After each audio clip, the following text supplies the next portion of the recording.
تراوی کی نماز. کیا کام کرنا ہے بھائی؟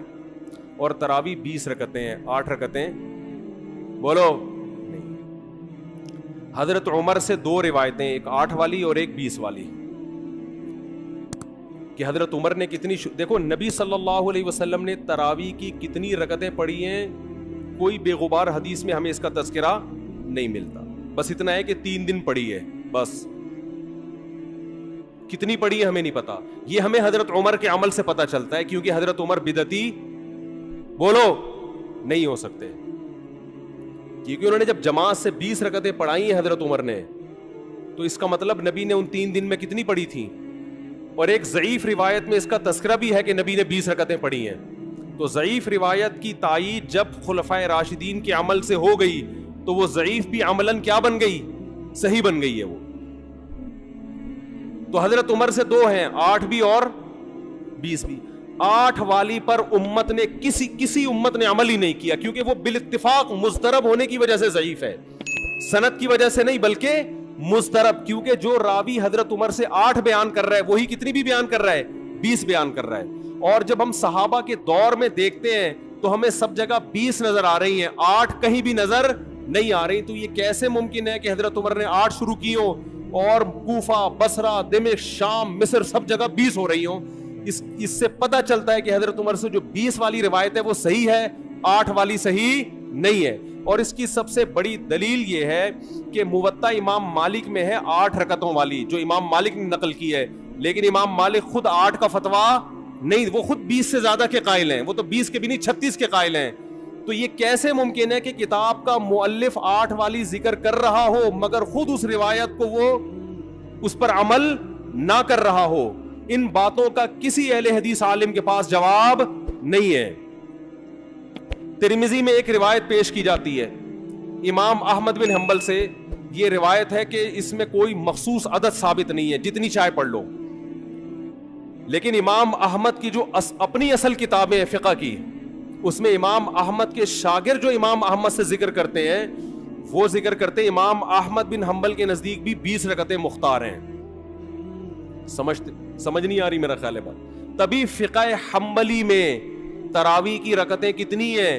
20. اور امام ابو حنیفہ کے نزدیک بھی. لوگ پتہ ہے مجھ سے کیا کہتے ہیں, لوگ جو ہے نا کہتے ہیں کہ یار آپ ان حدیثوں کا انکار کر رہے ہو جس میں 8 آتا ہے. 8 والی جو بخاری کی حدیث ہے نا اس کا تراویح سے کوئی تعلق نہیں ہے. بخاری میں آتا ہے نبی رمضان اور غیر رمضان میں 8 پڑھتے تھے, اس کا تراویح سے کوئی تعلق, وہ تو غیر رمضان میں بھی تھی. اتنی سینس نہیں ہے یار, آپ ہمیں قرآن و حدیث سکھا رہے ہو اور ہمیں اپنا مقلد بنا رہے ہو, اتنے بڑے بڑے مجتہدین کی تقلید چھوڑ کے. میں لوگوں سے ایک بات کہتا ہوں, ایک قرآن و حدیث وہ ہے جو ابو حنیفہ, شافعی, مالک اور احمد بن حنبل نے سمجھا, اور ایک قرآن و حدیث وہ ہے جو 15ویں صدی کے مولوی سمجھ رہے ہیں. کس کی فہم زیادہ صحیح ہوگی؟ بولو بھائی. ایک قرآن وہ ہے جو انجینئر بیان کر رہا ہے حدیث, ایک حدیث کی تفصیل وہ ہے جو امام مالک بیان کر رہے ہیں, ابو حنیفہ بیان کر رہے ہیں, جن کی 80 ہجری میں پیدائش ہوئی ہے, تابعین میں سے ہیں, جو امام شافعی بیان کر رہے ہیں. تم امام شافعی کو چھوڑ رہے ہو, تم امام ابو حنیفہ کو چھوڑ رہے ہو, تم امام مالک کو چھوڑ رہے ہو, تم احمد بن حنبل جیسے محدث اور فقیہ جو امام بخاری کے استاذوں میں ہیں ان کو چھوڑ کر فالو کس کو کر رہے ہو؟ انجینئر کو. اور تم کہہ رہے ہو ہم صرف قرآن و حدیث کو مانتے ہیں, ہم کسی اور چیز کو نہیں مانتے. تم قرآن و حدیث کو نہیں مانتے میرے بھائی, تم مقلد ہو, اندھے مقلد ہو. تم قرآن و حدیث کی اس تشریح کو مانتے ہو جو انجینئر کر رہا ہے, اس تشریح کو نہیں مانتے جو احمد بن حنبل کر رہے ہیں, جو ابو حنیفہ کر رہے ہیں, جو امام مالک کر رہے ہیں, جو امام شافعی کر رہے ہیں. یہ بڑے بڑے تابعین, تبع تابعین, مجتہدین جن کو پوری امت نے فالو کیا ہے. تو 8 رکعت کی جو موطا امام مالک کی حدیث ہے, اس 8 رکعت پہ امام مالک نے فتویٰ نہیں دیا. کیوں؟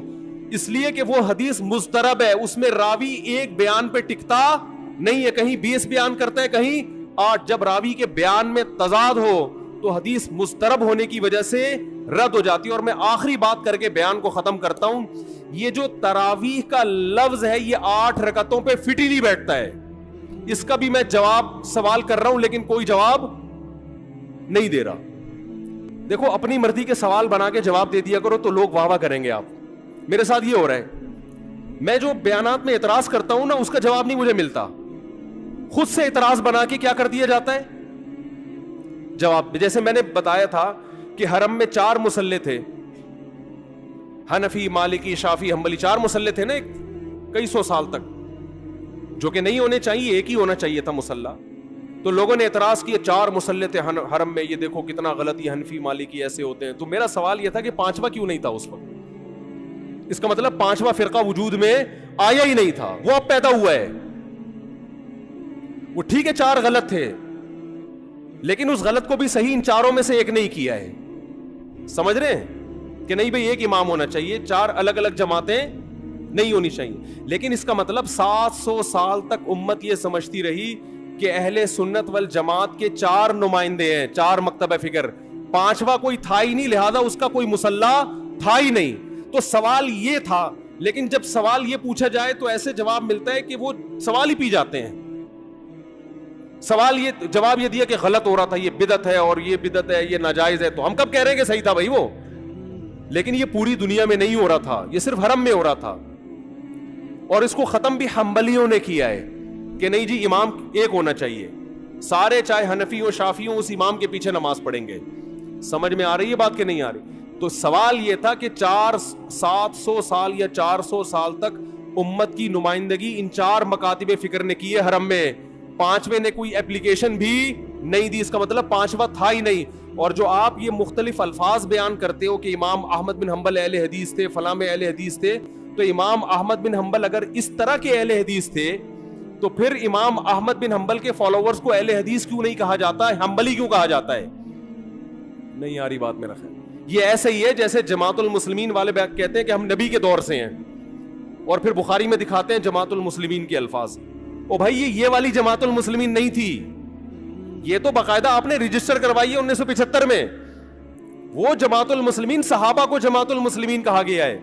تو یہ جو اہل حدیث کا لفظ ہمیں پرانے وقتوں میں ملتا ہے, یہ محدثین کے لیے ملتا ہے, یہ کسی مخصوص فرقے کے لیے نہیں ملتا. پھر بھی میں اہل حدیث کو اہل سنت میں داخل سمجھتا ہوں, میں پھر بھی ان کو نہیں کہتا کہ جہنم میں جائیں گے, لیکن میں کہتا ہوں کہ آپ کم از کم اس چند 100 سال پہلے آپ پیدا ہوئے ہیں, آپ کی جماعت وجود میں آئی, ہم پھر بھی آپ کو گلے لگانے کے لیے تیار ہیں, اور ہم صدیوں سے چلے آ رہے ہیں. آپ ہمیں کیا کر رہے ہو؟ آپ ہمیں گمراہ لوگوں میں داخل کر رہے ہو. تو اسلام بہت پہلے بر صغیر میں آیا ہے, جس شکل میں آیا ہے وہی شکل ٹھیک ہے, بعد کی چیزوں پر اعتماد نہیں ہوتا ہمیں. تو میں ایک بات کر کے بیان کو ختم کرتا ہوں. یہ جو 8 کا لفظ ہے نا, تراویح کا لفظ ہے, یہ 8 رکعتوں پر صادق بولو نہیں آتا. بہقی کی حدیث ہے, اور بھی روایتیں اس بارے میں, کہ اسلاف جب تراویح کی نماز پڑھا کرتے تھے, اسلاف سے مراد صحابہ تابعین, تو 4 رکعتوں کے بعد آرام کیا کرتے تھے. تو اس لیے 4 رکعت کو ترویحہ کہا گیا. کیا کہا گیا؟ ترویحہ. روح سے نکلا ہے, روح. استراحت کا لفظ سنا ہے آپ لوگوں نے؟ آرام. استراحت کسے کہتے ہیں؟ آرام. ترویح آرام دینا. راحت, راحت کا لفظ تو اور آسان ہے نا. ارے راحت کا لفظ نہیں سنا؟ راحت کسے کہتے ہیں؟ آپ کہہ رہے ہیں وہ اسے کہتے ہیں ہمارے محلے میں رہتی ہے. راحت کہتے ہیں آرام, ریسٹ. استراحت, راحت. روح یروح ترویحا, باب تفعیل میں جب جاتا ہے آرام دینا. تو ترویحتن, کیونکہ 4 رکعتوں کے بعد آرام کرتے تھے, تو ان 4 رکعتوں کو کیا کہا گیا؟ ایک ترویحہ, یعنی ریسٹ ہے اس کے بعد. اب ترویحہ کا جو لفظ ہے نا, 4 رکعتوں کے بعد کیا ہو رہا ہے؟ ریسٹ. اٹ از کالڈ ترویحہ. سب کو پتہ ہے 4 رکعتوں کو ترویحہ کہتے ہیں. 2 ترویحوں کو عربی میں کہیں گے ترویحتان. کیا کہیں گے؟ جیسے رجل کا معنی ایک آدمی, رجلان 2 آدمی. عربی میں 2 کے لیے الگ لفظ استعمال ہوتا ہے, 2 سے زیادہ کے لیے الگ. تو اگر یہ 8 رکعتیں ہوتی تو ان کو محدثین تراویح نہ کہتے بلکہ ترویحتان کہتے یا ترویحتین کہتے. کیا کہتے؟ 2 ترویحیں, اور ان کے بیچ میں ویسے بھی ریسٹ کی ضرورت پڑتی نہیں. ٹھیک ہے, 4 رکعت کے بعد امام بیٹھتا, بولتے چل بھائی آگے جلدی کر, جانا بھی ہے گھر میں ہم نے. تو ترویحتین کہتے, ان کو محدثین تراویح نہیں کہتے. اور تراویح کا لفظ ہے جمع. عربی میں جمع کم سے کم افراد کتنے ہوتے ہیں اس کے؟ 3. تو کم سے کم 12 رکعتیں ہونی چاہیے. لیکن تراویح بھی جمع کثرت ہے, جمع قلت کثرت, جمع اقصا کہتے ہیں جو بہت زیادہ جمع ہو. تو پتہ ہے 4 رکعتیں کافی زیادہ ہیں تو ان کو تراویح کہا جائے گا. 4 رکعتیں تھوڑی سی بھی ہو تو ان کو تراویح. 4 رکعتیں اگر 3 دفعہ آئیں گی تو اس کو بھی علی وجہ الکمال ہم پورے طور پر تراویح کا لفظ اس پہ صادق نہیں آئے گا. بات آ رہی ہے سمجھ میں کہ نہیں آ رہی ہے؟ سمجھ میں سب آ رہی ہے, لیکن گھننے بن جاتے ہیں, گھماتے ہیں. اب دیکھیں نا یوٹیوب پہ اس کا جو بیان آئے گا نا اس میں گھمایا ہوا ہوگا, اس میں گھمایا یہ اپنی طرف سے نکالا ہوا ہے. اپنی طرف سے نہیں بھائی, بہقی کی حدیث ہے, مصنف ابن ابی شیبہ کی روایتیں ہیں, آپ دیکھ لو. اس میں لوگ کہتے ہیں حوالہ کیوں نہیں دیا مفتی صاحب نے. آپ انکار کرو میں حوالہ دوں گا انشاءاللہ. آپ انکار کرو کہ ایسا نہیں ہے, ہم ٹائم بچا رہے ہیں اپنا.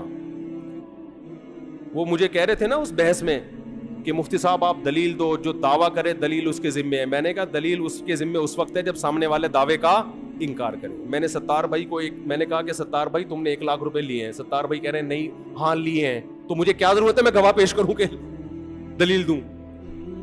وہ مان رہا ہے. تو یہ سب مانتے ہیں. یہ تو علماء جس نے بھی حدیث کی کتابیں پڑھی ان کو پتا ہے کہ ترویح کا لفظ اس لیے لکھا ہوا ہے اس میں.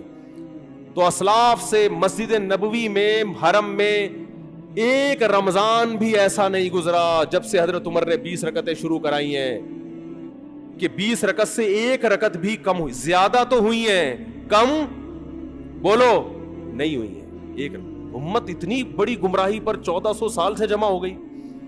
تو میرے بھائی جو آپ سے قرآن و سنت کے نام پہ بات کرے نا اسے بولے بھائی ٹھیک ہے میں قرآن و سنت ہی کو مانتا ہوں, مگر قرآن و سنت کی وہ تشریح جو ان مجتہدین نے کی ہے اس کو مانوں گا. جو 15ویں صدی کے مولوی کر رہے ہیں تشریح, میں اس کو بولو نہیں, چاہے وہ سعودی ہوں. لوگ کہتے ہیں سعودی عرب میں 8 رکعتیں ہر جگہ ہو رہی ہیں.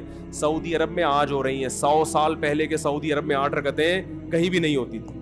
تو یہ کوئی سعودیوں کا کلمہ تھوڑی ہم نے پڑھا ہے کہ جو سعودی عرب میں تو بہت سے لوگوں کی داڑیاں نہیں ہوتی. تو کیا مطلب داڑھی کا انکار کر دو گے آپ؟ تو ہم نے فالو کرنا ہے امام مالک کو, امام احمد بن حنبل کو, امام شافعی کو. یہ بڑے بڑے محدثین تھے, مجتہدین تھے. خلفائے راشدین کو, خلفائے راشدین کے دور میں کوئی ایک روایت دکھا دو 8 رکعتوں والی, کوئی ایک روایت. ہاں جو حضرت عمر سے موطا میں منقول ہے اس کا جواب میں نے دے دیا. اس کے علاوہ کہیں دکھا دو کہ بصرہ میں, کوفہ میں, دمشق میں, صحابہ تابعین کے دور میں رمضان میں 8 رکعتوں سے جماعت سے نماز کسی نے پڑھی ہو. تو نہیں ہے کچھ بھی اس میں. تو اس لیے جو طریقہ صدیوں سے تواتر کے ساتھ چلا آ رہا ہے وہ کتنی رکعتوں کا ہے؟ 20 رکعتوں کا. تو اسی کو فالو کرنا چاہیے. تو دوسرا کام آپ نے خاندانی کیا کرنا ہے؟ تراویح پابندی سے پڑھیں. سمجھ میں آ رہی ہے بات؟ تو یہ 2 کام فی الحال کریں, کچھ پیکج اگلے جمعے میں انشاءاللہ بیان کریں گے.